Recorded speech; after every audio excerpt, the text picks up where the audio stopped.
Mesa mo kwa basa de ba me channel yi so na ene ye ba behwa de bi so free we say so protaStructure ya e be say yenye sa design yenwie no na wate no ma bebra se na ne next yafa bi architect bi drawing na o say e bi amenyra ne analysis ma no bi with the model no na ya model with architecture na afi ye hu say de ebesi bi ebehye no ne how a afi ewi a nam de akọ the structure detail kwan fa so abeye structure detail due to the report analysis a bibia onya ne ha no ne kwan fa so a body be detail we say na nkasa nso timi ma with detail nti yen say mre no yen ko precie columns some ka say ne be columns and beams nti by beams no menya no tutorial we me no next tutorials ene you know kwan fa so update beams na slab ne ene kwan fa so apply loads na ma no nyina tutorials nti ene columns ne be okay nti yen say mre ne yenko he kwan fa so be nti ebe ko plan a story the plan okay story 4 yen create no we say go to story 0 the plan that have to story 0 then okope a columns na unya so on it no say columns no had ebo a anza columns na hide beams na benya ana slab ubenya abetimi e de ahye ho by enye no na paint then automatically you be call for story virtuality because for story 1 if it's a story 1 no na amay the your column na ko depth no sa depth na your boshe ho no tina fe your story 1 na your fa column and the column no due to the size of that engineer no be choose side e bi abese ehye bricks na say blocks nim sorry ehye blocks nim nti say bi architect na ye no the blocks no 6 inches maybe also be so 6 inches 6 inches 1/4 maybe also 200 by 300 maybe nti they all specific what the bema structure data will be engineer see afina be wadwuma nti data will be gu ha no ene be kire say dan na be faili and I am faili at times column section so can ho ne ma a dan timi faili at times how the rows position rows near wom the type of row they wom so my dying fairly at times stirrups near woman so which is the links stirrups and also ebo my dying so me fairly nti sa no ma we nyina no e wo say you engineer good trim na wo say sa no ma we nyina timi the collapse of building eba nti then yanko a column no size near say the column size we on my 500 by 250 yes we pen say yes we pen 1 foot by 1 foot because of saying in just screw down here yes into 300 by 300 dey tie no hwade bio ti see menya column way into no say me dey aba me dey abesia terrace na one me see column back ko ana next one nti say usi column way a ebia say opese o ha odi usi ni nyina we say a eno an say wa highlight ni say hwade bio wa highlight ya columns ni nyina on say columns ni nyina akosese sa nti say the one say emre na bia columns ni nyina ye pepepa ti say we say pepepe obetimi ede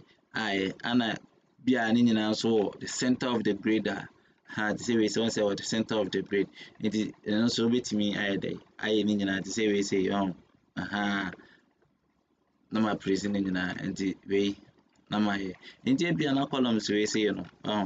columns we mu nyina we e wo say e better grade no ano nti betimi aye epushi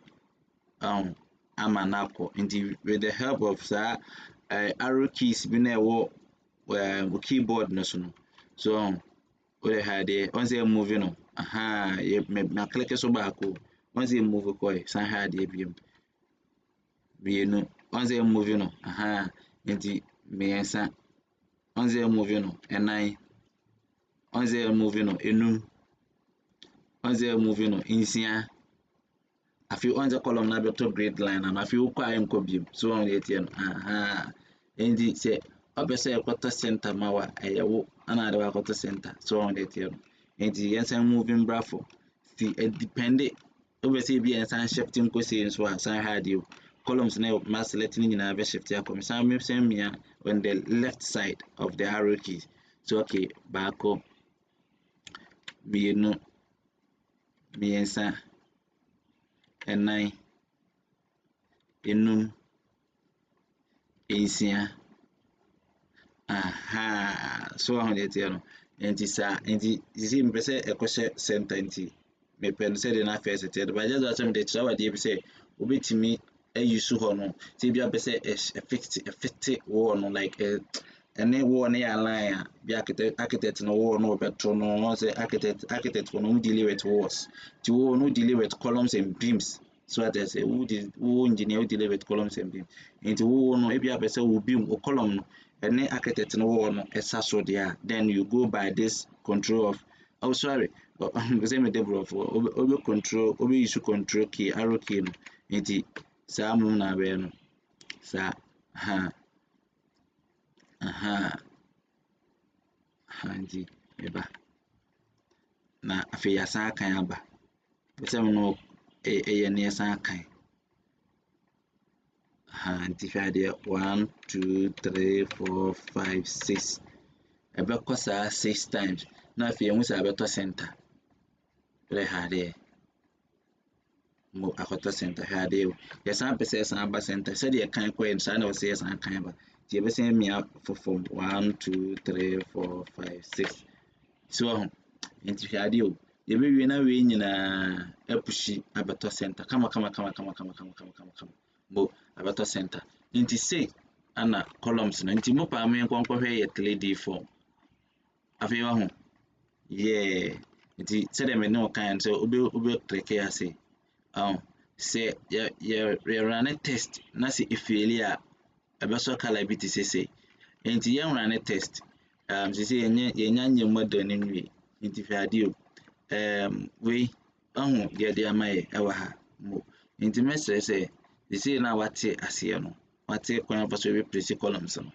m'ani agye paa ama wo so nti yɛ next tutorial ɛyɛ de beams ebegu so ewia na afei generate akɔ story to story so what I say nti yɛ next tutorial no so meda wate sɛ wosan gye me na ayɛ de wohwɛ me na for your next tutorial say be create beams so na your next tutorial the slab na ayɛ de egu so na afei your next tutorial biem ya generate for the story na afei ma kyerɛ kwan fa so be design staircase what the back call staircase nso deɛ kwan fa so be design staircase nso ayɛ de aka ho nti meda wase so kyerɛ mmerɛ na ayɛ de wohwɛ me